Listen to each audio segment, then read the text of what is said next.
excited to be here and share the story of the Cotton On Foundation. We are a Cotton On, a clothing retailer, but the foundation really does things a little bit differently. I'd like to share really, I guess, a long story short, but back in 2007, when I started with Cotton On Foundation, we took a pretty incredible journey to Uganda, of all places, about 13,000 kilometers away from Australia, and it was a long flight back then. It was a long journey for us, about 45 hours in transit.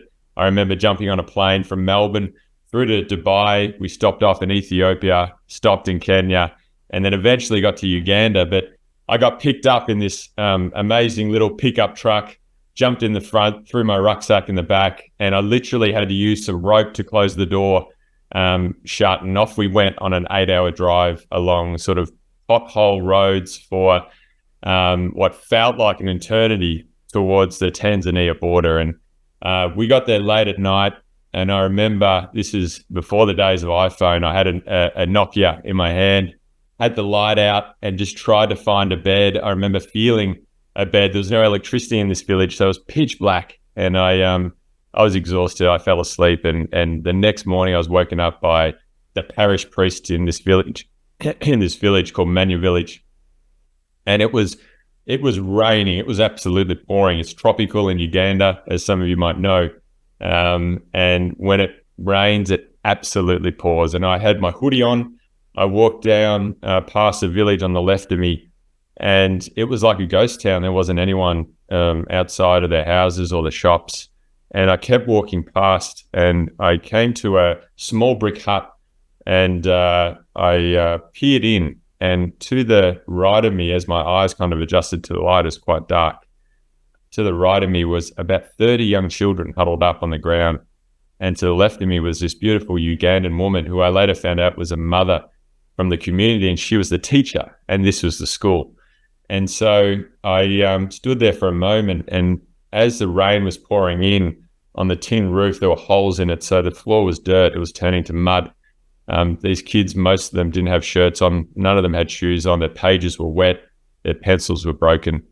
And I just sat amongst them for half a day and saw how they listened to every single word that amazing teacher was saying. They went through maths and English and history.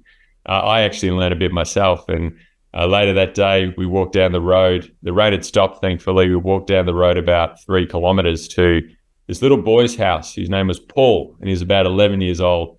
And he showed me through his mud brick hut, and it was just immaculate. It was beautiful. He was so proud of it. He showed me his thatched mat on the ground where he went to sleep at night. We went outside and we had a look at his rabbit hutch that he had just built.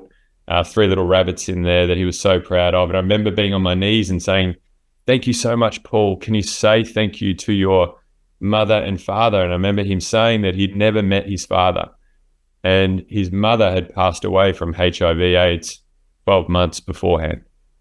And as he said that, these beautiful voices came in from the banana plantation behind him, and it was a little boy and a little girl. They were 5 and 6 years old. And it was Paul's little brother and sister.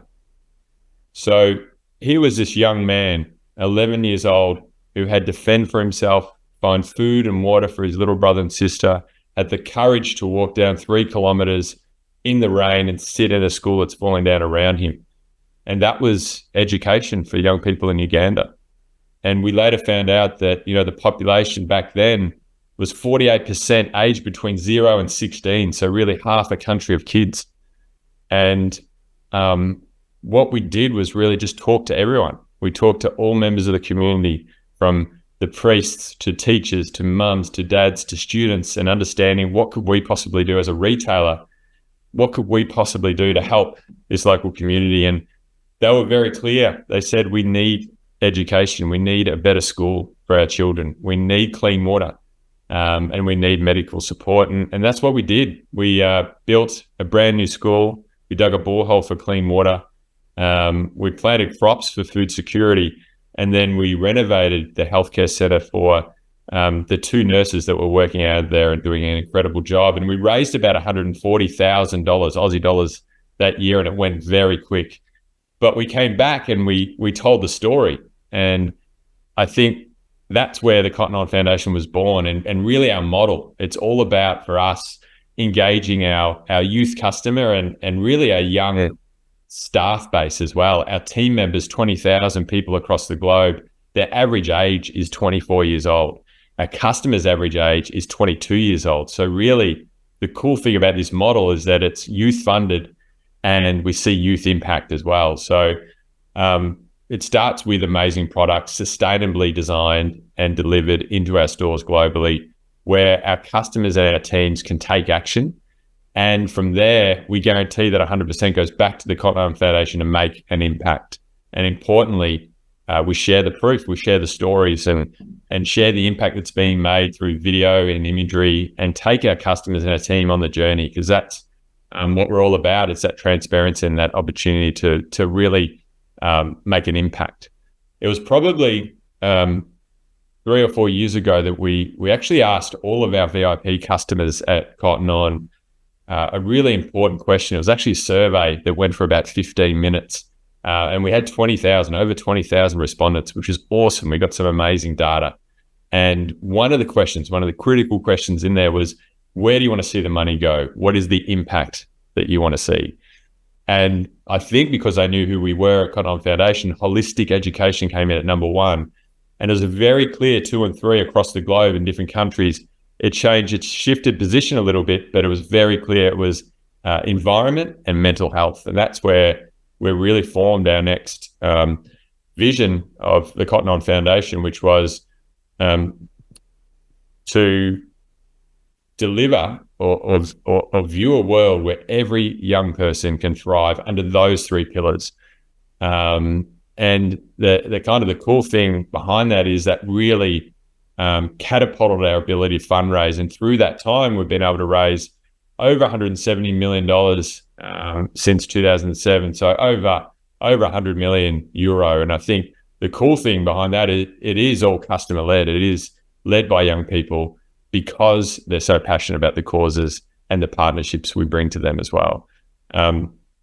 But for us, I'm here to really talk about education today, because I think one of the most incredible stats that we see, the most damning stat, and I really want to focus on girls, because there is a clear alignment back to the climate and the effects that it can have. But today, it's staggering to even think if this number even exists, but 129 million girls are out of school today. That's really made up of 32 million girls in primary school and 97 million that do not finish secondary school. They actually drop out in the early grades. So whilst we've had the development goals for so long now, by 2030, we are making inroads, but through the pandemic, we saw a huge struggle with getting kids back into school. And it's believed by 2030, we'll still see 84 million children out of school. And I'll explain in a minute why that's really important in terms of climate change. But the other staggering one is 300 million students. So we talk about quality. 300 million students won't have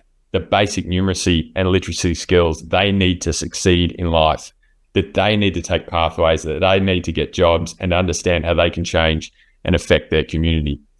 There's also a really strong economic argument in favor of education. We know that for each year that a girl stays in school across her lifetime, her income goes up by 10 to 20% every primary school year she completes. And that increases to 25% every year for secondary school. So not only is that important, but really the fact that they're staying in school and they're avoiding things like early marriage, early pregnancy, and higher population growth that leads to circumstances of young women not being in school.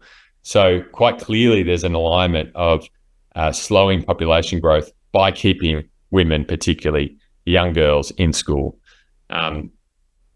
And we actually just saw an amazing stat, which I read. I don't know if you guys have seen it before, but a great book called Drawdown by Paul Hawkins. They say if we reach 100% enrollment of all children in school, 100%, it would reduce the world's population in 2050 by 843 million. Just staggering. So I know that's a tough goal to reach, 100%, and it's a huge number, 843 million, but there is a correlation between keeping kids in school, particularly girls, and population growth. And obviously through that, the impacts on climate, and all of the things that we've probably been talking about at the Impact Festival, with higher population and growth and more children and less education of the population, particularly in low-income earning countries. That impact is negatively reflected on the environment around us. So for us, investing in education is so critical. We look at really three areas for us. Number one is don't forget the basics. This was picked up by the UN. I remember being at the General Assembly pre-COVID, where UNICEF were really talking about the importance of quality in education. It's really been a focus for us. I think across the globe, there's about a quarter of the schools, this is globally, that don't have access to the basic necessities. That means no electricity, no running water, no access to food and nutritious food, which is really important. That's the first thing we address in our schools. You'll see a school in the background here that we support. That's Kelly Menvu in Uganda, another beautiful community. But our schools, as soon as a young person walks in the door, they're greeted by a teacher that has their best interests in hand. They feel like they're nurtured, they feel supported in their school, they feel safe, importantly, but they have access to 2 meals, nutritious meals every day. They have electricity, they have running water, and it's a safe haven in what is sometimes a pretty treacherous landscape for a young person in some of these communities. So that's the first thing, really focusing on the basics, and don't lose track of that, because sometimes we do. And that's really sometimes the most important thing for a young person, to have stability in their life. Number two is remove those barriers through healthcare and community partnerships, and particularly for young women. We talk about healthcare and access to sanitary pads as being so critical for young women to stay in school. Periods keep young girls out of school too much. If they miss too much school, they then drop out of school. So we have a huge program which distributes pads, sanitary pads, to young girls to help them with their menstrual cycle. Importantly, we've actually put in place 3 different health centres. I'll talk about Uganda, across Uganda, that's not only supporting that student population, but also thousands of community members, really addressing critical things like HIV prevention, access to mosquito nets, malaria medication, again, things that keep kids and young women out of school as well. And then really, finally, is making sure that kids can even get to school. So having schools situated close to where they're living is such an important piece of our program as well. And then really, finally, for us, is the third part of all of this. It's quality. And I mentioned that before. We really focus on 3 areas within quality, and that's number one, social and emotional learning. So the teacher really understanding, what is this young person going through? What do they need from a mental health perspective? How are they coping in the classroom? What are they having to deal with at home? And how do we structure learning around that young person, which is so important in all of the schools that we work in? That also leads into 21st century learning design. We want to do away with rote learning. We're trying to create the leaders of tomorrow. So how do they navigate complex problems? How do they collaborate? How do they talk amongst themselves and get more diverse with their thinking? Both of those areas really rely on us training teachers and them being a part of this program and buying into the program. So teacher training is so critical of those first 2 areas. Then finally, leadership. So how do we get great leaders supported in each of these schools, but also a community that wrap around the schools, particularly school committees? How do we support them to be great leaders of what is such a critical part of the future of their communities? So that's really the 3 areas for us and our focus areas. And I go back to really talking about and thinking about a pretty amazing young man in Paul, which I mentioned at the start. Paul has now gone through primary school. He's gone through secondary school. He got a scholarship to university, and today is a practicing accountant in Kampala. He's an incredible shining light, but his little brother and sister, his sister's at university, his brother's now a full-time tailor. So that the pathways can change very quickly. But I want to share, that's a success story, but we're now seeing that with thousands of young people right across the communities we work in. And there is just an amazing young woman called Patricia. Got a very short video of her and her journey that I hope you'll enjoy.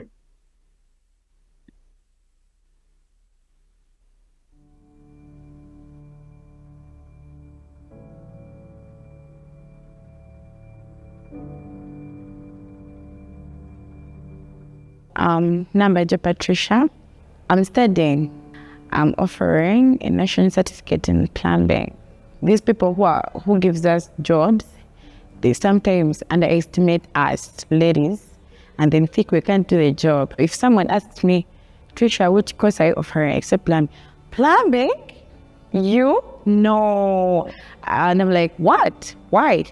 Like, that course, you can't do it. You see. You're just big, but you're not strong, you're weak. And I'm like, I can do it because I love it. Other people wanted me to do other courses for girls, like fashion and design, cosmetology. But me as a person, I loved it. I love doing something different.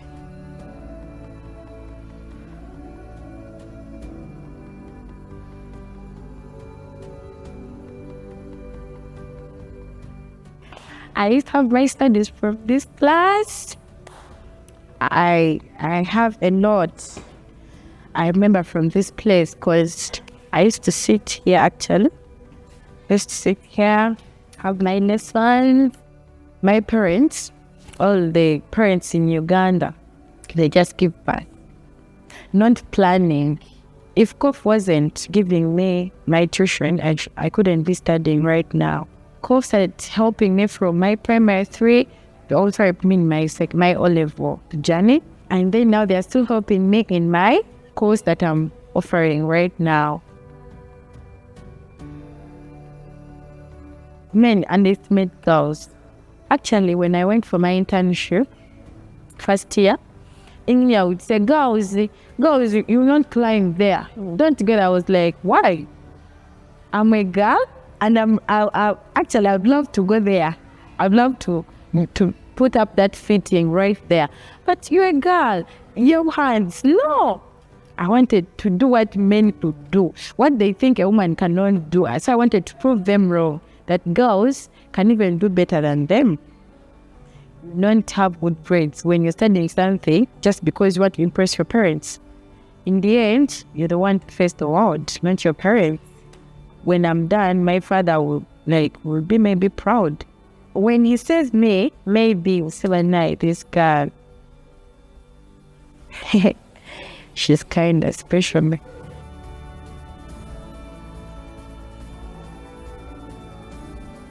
I would love to also help other people. They need to feel loved. They are worthy, I would love to be an inspiration. I want people to be proud of me, to see me as a big person. Came from nowhere, but from nowhere to somewhere.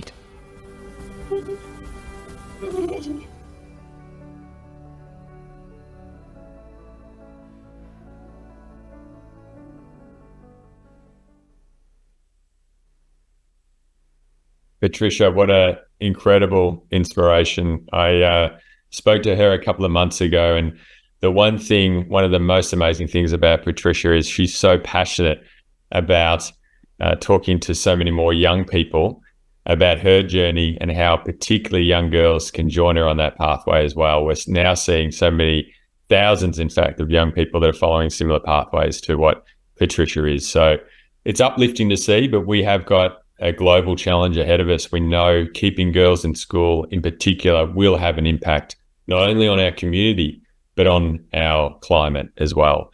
So we will continue to stay the course. We're committed to inspiring and connecting with our customer because we are a force for a better tomorrow. So thank you so much, and I appreciate the time that you've given me at the Impact Festival. Thank you.